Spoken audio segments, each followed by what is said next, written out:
All right, guys.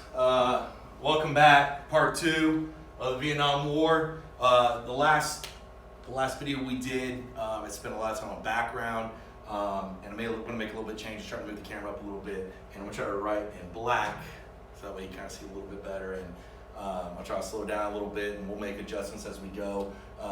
Send me messages or any comments if you think I need to change some things up, and we'll fix it. So that way, we're just going to work on this together, man. It's not ideal, but I think this is way better than trying doing Edgenuity or whatever else, where you're just getting on a computer, just kind of not getting, at least some kind of teaching going on. So now we're gonna dive into some details of the Vietnam War, and then kind of why things happen the way they happen. I'm sure there's a lot of people in your life that, or at least people that have been in the war, or family members that like survived it. Really kind of crazy stuff. All right, and again, guys, I apologize for this little line here. This is a whiteboard that I can write on like we normally do in class. This is the screen, so I obviously can't write on this guy's screen. So we'll walk through. So the first thing we're going to come back to, yesterday we spent a lot of time on the background, so all that stuff should have been in our background. We're going to make it all one chapter, chapter 22.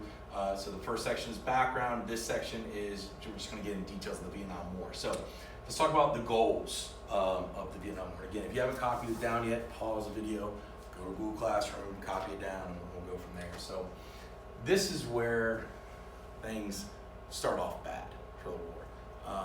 If you don't have concrete goals in mind, if you don't have real attainable goals with an end in sight, it makes it really tough to sell to the American people. This war was a lot like the war in Iraq, the war in Afghanistan. It's kind of like what's going on right now with the coronavirus. They're telling us to stay home, but they don't know how long. It's just a lot of question marks. So, and let me go through this and I'll explain a little bit deeper. So, the American goals. The first goal is to build a non-communist nation in South Vietnam. Okay? Win the hearts and minds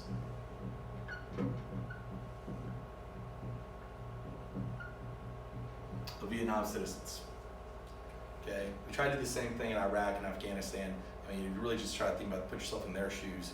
They see, some people want American soldiers there for protection, yeah, but it always seems like an encroachment on your own freedom when somebody else is there, right? Like you always, even though they're for your safety, it gets to where like you're gonna get upset. It's like law enforcement telling you have to stay in your homes, Well, the basic essential right is that no, I have the freedom to be able to do that. They're doing it for your protection, So it's kind of difficult there. These aren't concrete goals, It's when do you know you won the hearts and minds of the Vietnam people? How do you know when you got to that point? You don't. How do you know? You could build a non-communist nation. You could build a democracy and those things. Those things are somewhat attainable. But what happens if the people don't want it? We talk about Iraq and Afghanistan quite a bit. Will those people ever really want a true democracy there? It's kind of it was just a bad start. Okay. Right, next up, on top of the goals being an issue with the Vietnam War, there's other problems as well. Okay. We're going to go through this list here. Okay. I can't write up here, so just. What I'll do is I'll just basically write up here, just make sure number 1 goes to this. So for one, corruption plagues South Vietnam. So South Vietnam goes to 1. Yeah, the country that we were supporting had a lot of corruption to it. It's kind of the reason why China went communist. Is the people that we supported were bad people. They weren't good people. Number 2, this comes back from what issues with the Civil War. The United States never invades North Vietnam. Neither did the South during the Civil War, and that becomes a problem. If you already handcuff yourself and say, "We're not going to escalate this to the next step," and the other side knows that, that's devastating for your side. Obviously, there's a reason why we didn't want to invade North Vietnam, because we knew that North Vietnam had these 2 major countries, these 2 powerful countries at its backing, China and the Soviet Union. So that would basically start a world war. Okay, so it was smart, yet again, but that's still a problem. I still put that down as a problem because it's the reason why we haven't been able to free South Vietnam. The goal for South Vietnam was to survive, and anytime you're just trying to survive, you're not thriving. Okay, those are the same two issues that we have in the Civil War, right? The South decides that they're never going to invade the North, which they did later on. But that was one of their goals, and their other goal is just to survive. Well, if you're not, it's hard to win because there's no winning. You're just defending the entire time. Okay, another issue, same issue we have in Iraq and Afghanistan. There's no way to tell friends from foe, from your enemy. Okay, and this is starting to run out, so I'm sorry if you can't read it. If you just comment on Google Classroom if you need me to fill in anything. This also had a major issue with the war. There's no major battles, just random skirmishes. We have one of the best fighting force in the entire world. But if you can't unleash it, there's nobody to attack, and if you're getting attacked the entire time, and your head's always on a swivel, it has a terrible psychological effect on our men. They don't know, there is not one big battle that they can go and win and feel good about it. They just keep getting attacked and getting frustrated. It's really smart by the Viet Cong, and it's really kind of terrible to our psyche as we were going through. Okay, number 6, there's a lot of tax money going to LBJ's Great Society. Remember we talked about the Great Society and its terrible consequences on American society. The goal was to try to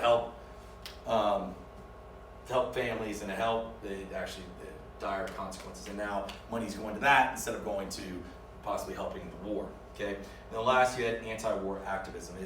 It's nothing new for people to protest against wars. It's been around forever, especially when you have drafts, and especially when it's hard to sell the war.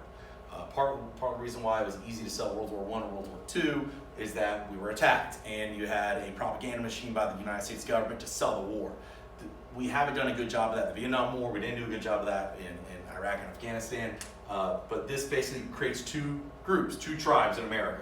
The Hawks is in war hawks is in people want war, and doves, because obviously doves represent peace and love and all the nice things there. So yeah, it looks like that was on too long. Give me 1 second, I'll turn it back on, guys. Technical difficulties is all good. All right, here we go. We're back up and rolling, hopefully. All right. I think this is the last slide for this lesson. I'll go back and review, and then I'll go from there. Okay. Let's see if this marker's a little bit better. It's a little bit better. We'll see. All right, anti-war activism. So I think one of the real reasons why I'm not going to say that we lost Vietnam, but we didn't win it, is because of this anti-war activism, this big field in the 1960s. The next chapter, chapter 23, we're going to talk about the era of protests, that baby boom generation that fought back so hard, so much against their parents and the establishment and all that. So it all starts with me at the draft of 1.5 million people. A lot of people still think this is unconstitutional, the draft, first started by Abraham Lincoln in the Civil War. But we drafted 1.5 million people. The reason why people thought it was definitely unconstitutional then, or it should have been, is because the voting age back then is 21. The draft age is 18. Well, what's the problem with that? Basically, you can go off and fight a war at age 18. You go die and kill people. You can die for your country, but you don't get to vote. It just doesn't seem very fair. And so eventually we're going to talk about this and how that changes. The drinking age actually goes from 18 to 21, and the voting age goes from 21 to 18. Now I think they recently changed the smoking and vaping age to 21. Really kind of crazy what happened. So that's already a problem. That's the problem one with that, is that there's a draft in general. And then problem 2 is that the age to go. You can go at 18, but you can't vote. You can't vote for the people who are sending you to war. It just doesn't seem fair. And then number 3, they allowed deferments. You're allowed to get out of the war. You're allowed to get out of the draft, but only college students.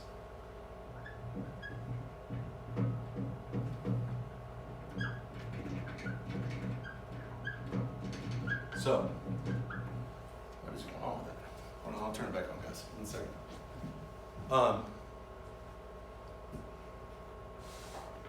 Some kind of connection issue. The problem with that is, or what's the problem with this? College students could get out of the war. So basically, if you're poor or too stupid to go to college, hey, you can go. You went to war. But the smart guy, he didn't have to go. Okay, that's pretty messed up. Pretty ridiculous. So that's the problem with that. I can write that in there. I'm not going to write all that out. 1969, though, that changes. Okay, the draft is now a lottery. Everybody is going. The way my mom used to describe it is that they would, you had your selective service number, which all of you have at age 18, and they took a little sheet of paper like this here, and they have a number on it, and they would put in a big spindle, kind of like literally like the lottery, and they would have whatever it was, Thursday or Friday night. Everybody was at home watching, and they would spin it, they'd pull out your number. And the government didn't think this was like a bad idea. They thought it was a great idea to do this. And people all on the street knew your selective service number. They knew who got drafted, and they would come over and come cry with you, and it was kind of like your death sentence, if you will. Okay, terrible idea. So we started to see protests. We didn't see protests from like regular folks that didn't go to college.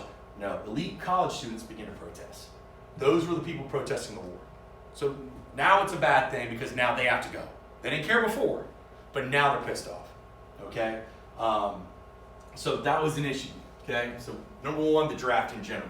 Okay? Then TV makes Vietnam what we call a living room war. Okay? The media could bring the war to everybody's doorstep, or in their living room, not their doorstep, in the living room. They could watch the war. They could watch, men and killing each other, shooting each other. There's a great clip on, if you've ever seen American Sniper, where men at war have hard decisions to make, and there would be instances of the media, they want to show you the most disgusting things. They'll show an American soldier. They would do this. They would show an American soldier shooting at Vietnam children. What they didn't tell you is the Vietnam children might have, explosives strapped to them from their mother. They just send them off to go blow up troops. They do this stuff. That stuff happens. Not all the time, but that stuff happens. So next we have TV, the draft, and then the Tet Offensive. The Tet Offensive was the Viet Cong attack on 41 different cities at the same time. This dwindled support for the war. The reason why is because people are just they just got fed up. The American people got fed up. They got fed up with just dealing with this over and over again, and they felt like they were never going to go away. Okay. LBJ, the president at the time, does not run for re-election. Obviously, what kind of message are you going to send to your troops? You're the commander-in-chief of all armed forces, and you decide not to run for re-election for your own reasons. It's fine. But that message, what it's going to send to the troops, you don't think this is, that you don't think it's worth it, and that it's too much for you. It's definitely going to be too much for the troops. And the last thing I want to talk about with the anti-war activism is the Kent State Massacre. Okay, students were protesting at Kent State. The National Guard got called in, and people argue about what exactly happened. The National Guard said that the students threw rocks at the troops, at the National Guardsmen. The National Guardsmen then opened fire and killed American students, our own military. So really kind of crazy stuff. So what we're going to do next is I'm going to turn this off. We'll restart the next video, and we'll get started on what happens when Richard Nixon takes over as president. So hopefully it's a little bit better this time around. We'll keep getting better at this as we keep going.